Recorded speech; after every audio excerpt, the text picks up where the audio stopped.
Hi, this is Bharadwaj. ఇప్పుడే Kannappa movie చూసొచ్చాను.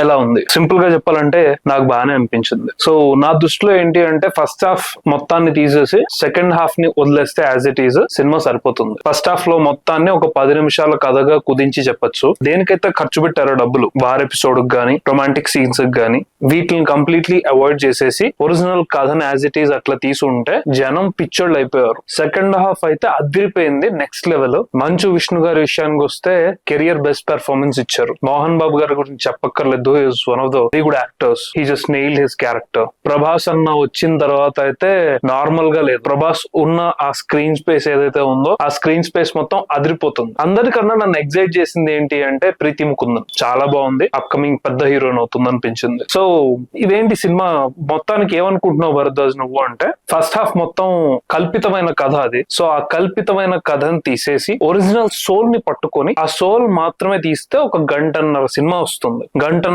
Cinema చాలు భయ్యా, ఆయువు పట్టు. అసలు థియేటర్ లో నేను చూసిన ఒక మాస్ థియేటర్ అనమాట. ఫస్ట్ నుంచి తెలిసిందే కదా, మన విష్ణు మీద ట్రోల్స్ వల్ల అందరూ నోటికి నచ్చింది మాట్లాడుతున్నారు, కామెంట్ చేస్తున్నారు. సెకండ్ హాఫ్ స్టార్ట్ అయిన దగ్గర నుంచి భయ్యా ఒక్క నోరు మెదపలేదు. Such a wonderful screenplay it is. చాలా టైట్ గా ఉంది, ఎక్కడ ఎవే వెళ్ళలేదు సెకండ్ హాఫ్ లో. ఫస్ట్ హాఫ్ మాత్రం మొత్తం వేరే వెళ్ళిపోయింది. ఎస్టాబ్లిష్మెంట్స్ పేరుతో ఏదో చేశాడు. కొంత దేవర్ స్టోరీ ఇంపాక్ట్ కనిపిస్తూ ఉంటుంది. కొన్ని షార్ట్లు చూస్తే బాహుబలి అనిపిస్తూ ఉంటుంది. బాహుబలిలో తమన్నా అండ్ ప్రభాస్ తాలూకా పచ్చబొట్టేసిన సాంగ్ లో ఉన్న రిఫరెన్సెస్ అన్ని ఈ సినిమాలో కనిపిస్తూ ఉంటాయి. ఫస్ట్ హాఫ్ అంతా అలా అదో రకంగా వెళ్ళింది భయ్య. అయ్యో అనవసరంగా తీసాడు ఈ సినిమా అనిపించింది, క్లాసిక్ ని టచ్ చేశాడే అనిపించింది. కానీ సెకండ్ హాఫ్ వచ్చిన తర్వాత మాత్రం simply the cinema is next level. చాలా బాగా తీసాడు. ఎమోషనల్ సీన్స్ కానీ విష్ణు సెకండ్ హాఫ్ లో ఎక్కడ కనిపించలేదు, కన్నప్పే కనిపించాడు. ఆయన మార్పు వస్తుంది. ఆ మార్పు కూడా ఇమీడియట్ గా ఇట్లా టక్కువ వచ్చేయకుండా చాలా నీట్ గా ఆ మార్పుని తీసుకెళ్లారు, సెటిల్డ్ గా తీసుకెళ్లారు. ఎమోషన్స్ కూడా చాలా సెటిల్డ్ గా ఉన్నాయి, లాజిక్స్ చాలా బాగున్నాయి. సెకండ్ హాఫ్ వరకు, I'm not speaking about first half, second half వరకు everything is super fine. Yeah, అక్కడక్కడ చిన్న చిన్న పొరపాట్లు ఉన్నప్పటికీ ఆ సినిమాటిక్ లిబర్టీగా నేను తీసుకుంటాను. అండ్ ఒరిజినల్ గా కన్నప్ప స్టోరీ ఏదైతే ఉందో ఆ కన్నప్ప స్టోరీని రాసింది విజయనగర సామ్రాజ్యంలో శ్రీకృష్ణ దేవరాయలు తెలుసు కదా భయ్య. ఆ శ్రీకృష్ణ దేవరాయలు ఆస్థానంలో ఉండే దూర్జటి అనే ఒక మహాకవి. ఆయన శ్రీకాళహస్తి మహత్యం అనే ఒక పుస్తకం రాశారు. ఆ శ్రీకాళహస్తి మహత్యంలో ఈ కన్నప్ప తాలూకా చాప్టర్ ఉంటుంది. సో ఈ కన్నప్ప ఒరిజినల్ పేరు తిన్నడు. సో ఈ తిన్నడు అనే అతను కళ్ళు ఇచ్చి కన్నప్పగా ఎలా మారాడు అనేది కథ. ఆయన చెప్పాలనుకున్న మెయిన్ పాయింట్ ఏంటి అంటే, ఒక మహా బ్రాహ్మడైన ఒక పూర్తి చతుర్థ జాతి వాడైనా సరే శివుడు దృష్టిలో ఒక్కటే అనే విషయం చెప్పాలి అనుకున్నారు ఆ కథ ద్వారా. అయితే అది యాజ్ ఇట్ ఈజ్ ఇక్కడ వచ్చిందా అంటే లేదనే చెప్పాలి. భక్త కన్నప్ప అని చెప్పి కృష్ణరాజు గారు చేసిన సినిమాలో కూడా ఇదే జరుగుతుంది. యాజ్ ఇట్ ఈజ్ తీయలేదు అప్పుడు కూడా కొన్ని సినిమాటిక్ మార్పులు చేశారు. అందులో నాకు నచ్చని మెయిన్ పార్ట్ ఏంటి అంటే, తిన్నడెవరు అంటే పూర్వజన్మలో అర్జునుడు అని చెప్తారు. నో భయ్యా, యాక్చువల్లీ అది లేదు. అర్జునుడికి మళ్ళీ ఇంకొక జన్మ వచ్చింది అని చెప్పి మహాభారతంలో గాని ఎక్కడ ఏం ఆధారాలు లేవు. కానీ మన సినిమాటిక్ లిబర్టీ కోసం దాన్ని తీసుకొని వాడారు. పైగా మోహన్ బాబు గారు వాయిస్ తోని సినిమా స్టార్టింగ్ లో చెప్తారు, నేను శ్రీకాళహస్తి మహత్యం బుక్ చదివాను, ఎందరో శాస్త్రజ్ఞుల్ని పండితుల్ని అందరినీ కలిసి కూర్చొని మేము డిస్కస్ చేసి సినిమా చేసామని ఒక డిస్క్లైమర్ ఉంటుంది. సో ఆ డిస్క్లైమర్ తర్వాత ఐ థాట్ ఈ అర్జునుడి ఎపిసోడ్ ఉండదేమో, బట్ అర్జునుడిని పెట్టారు. అర్జునుడిని పెట్టి అండ్ కల్కి సినిమాలో నాకు ఏదైతే నచ్చలేదో ఈ సినిమాలో కూడా అదే మిస్టేక్ జరిగింది. అర్జునుడికి చిన్న పొగరున్నట్టు చూపిస్తారు. నిజానికి అర్జునుడు చాలా డౌన్ టు ఎర్త్ క్యారెక్టర్. మనం మహాభారతం బుక్ చదివితే అర్జునుడికి ఎక్కడ కోపం అంతగా రాదు, డౌన్ టు ఎర్త్, కోపానికి రీజన్ ఉంటుంది. సో ఆ క్యారెక్టరైజేషన్ నుంచి బయటకు వచ్చి అర్జునుడి క్యారెక్టరైజేషన్ కల్కిలో చేశారు. మళ్ళీ ఇక్కడ కూడా అదే చేశారు. కొంచెం అవుట్ ఆఫ్ బాక్స్ వచ్చి ఆ క్యారెక్టర్ మార్చి చేస్తారు. So I didn't like it. So coming back to the point, so ఈ ఆరిజిన్ స్టోరీతో పాటు దేవరా సినిమాలో ఉన్నట్టే 4-5 గూడాలు, వాటి మధ్య తగువులు, ఎవరో వచ్చి అటాక్, ఈ విషయాన్ని కూడా సినిమాలో ఇన్వాల్వ్ చేశారు. ఐ డోంట్ నో, అది అవసరం లేదేమో అనిపించింది నాకు. సినిమాను కమర్షియలైజ్ చేయడం కోసం, సినిమాలో వార్ ఎపిసోడ్స్ పెంచడం కోసం ఆ పాయింట్ పెట్టారేమో అనిపించింది.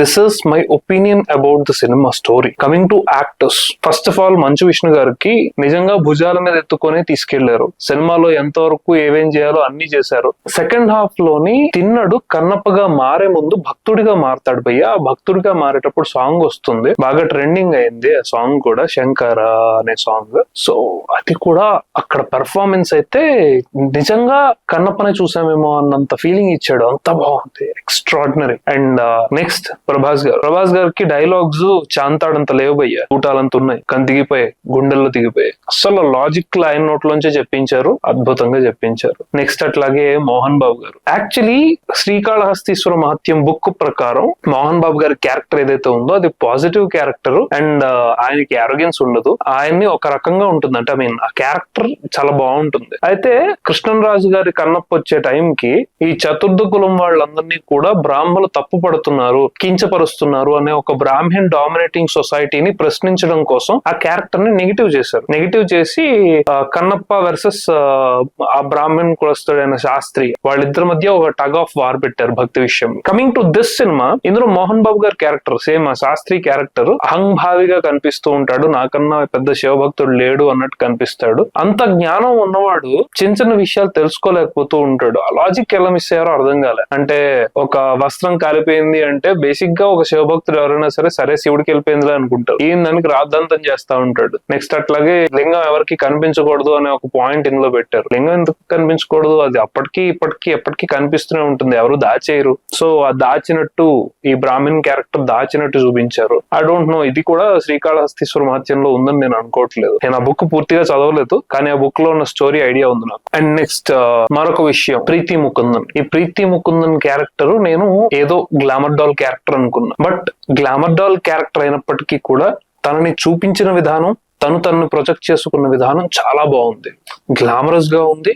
At the same time face లో మెచ్యూరిటీ అన్ని ఉట్టి పడుతున్నట్టు ఉన్నాయి, చాలా చక్కగా అనిపించింది నాకు. అండ్ శివుడి క్యారెక్టర్ మన అక్షయ్ కుమార్ గారు చేశారు. అక్షయ్ కుమార్ గారు ఆయన మ్యాజిక్ ఏం చూపించినట్టు నాకు అనిపించలేదు. I didn't feel Akshay Kumar magic worked here.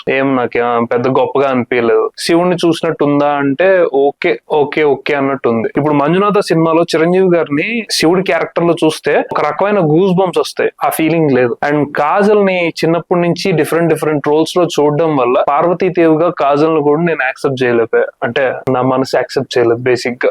అది పర్సనల్ ఒపీనియన్ అనుకోండి. And coming to Mohan Lal గారు ఏంటంటే మహాభారతం టైంలో అర్జునుడితో ఉండే టైంలో శివుడి క్యారెక్టర్ లో కనిపిస్తారు. ఆయన పెర్ఫార్మెన్స్ వరకు నాకు బాగా నచ్చింది, ఆయన బాగా చేశారు. అండ్ ఇంకొక మెయిన్ నాకు మైనస్ మళ్ళీ అనిపించింది ఏంటంటే భయ్య డబ్బింగ్. ఈసారి డబ్బింగ్ లో ప్రాబ్లం ఏంటో భరద్వాజు మళ్ళీ లిప్సింక్ లేనా అంటే లిప్సింక్ కాదు, వాయిస్ సెట్ కాల.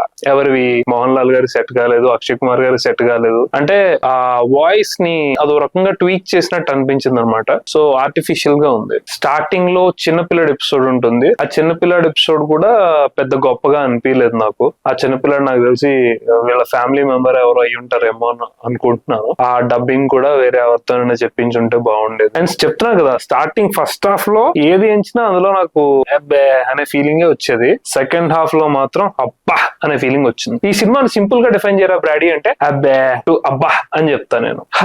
సినిమా చూసి వచ్చాక బాగా మాట్లాడేసాను కదా, ఎంతకన్నా చెప్తే స్పాయిలర్స్ అవుతాయి, సో ఇక్కడతో కట్ చేస్తున్నాను. సో సినిమాని ఖచ్చితంగా చూడండి. నిజంగా భక్తి పారవస్యంలో లాస్ట్ పావు గంటలో మునిగిపోతారు, మిగతా సినిమా అంత భక్తే ఉండదు. So this is all about ఇంకోటి చెప్పడం మర్చిపోయాను భయ్య, ఇందులోని ఇంకొక విషయాన్ని అడ్రస్ చేశారు, బలి అనే విషయాన్ని. సో ఆ బలి అనే విషయాన్ని చాలా బాగా అడ్రస్ చేశారు అనిపించింది, కానీ మెచ్యూరిటీ లెవెల్ కి వెళ్ళేసరికి దీన్ని ఇంకా బాగా డీల్ చేయొచ్చేమో అనిపించింది. ఒక నరబలి ఇవ్వడం అనే ఒక పాయింట్ ని ఇంకొంచెం బెటర్ అవగాహనతో అసలు ఎందుకు చేసేవారు అనే ఆరిజిన్ స్టోరీతో చెప్పుకుంటే అదిరిపోయేది. సో దట్స్ ఆల్, నా పాయింట్స్ అన్ని చెప్పేసానే అనుకుంటున్నా. This is all about review of Kannappa. So చూస్తూనే ఉండండి, నెక్స్ట్ వీడియోతో మీ ముందుకు మళ్ళీ వస్తాను, మరో రివ్యూ చెప్తాను, జెన్యూన్ గా చెప్తాను. భయ్య మంచు విష్ణు గారు బేసిక్ గా ఎవరైనా రివ్యూ చెప్తారు మీకు కేసు చేస్తా అన్నారు, నా మీద వేయకండి, నేను మరీ నెగిటివ్ గా ఏం చెప్పలేదు, ట్రూలీ హోల్ హార్టెడ్ గా ఏముందో అదే చెప్పాను. థ్యాంక్ యూ సో మచ్, ఉంటాను, బాయ్. ఏంటి వెళ్ళిపోతున్నారా? లైక్ షేర్ సబ్స్క్రైబ్ దేనికి? సినీఫ్లిక్స్ ఇండియాకి గంట కూడా కొట్టండి మర్చిపోకండి. బాయ్.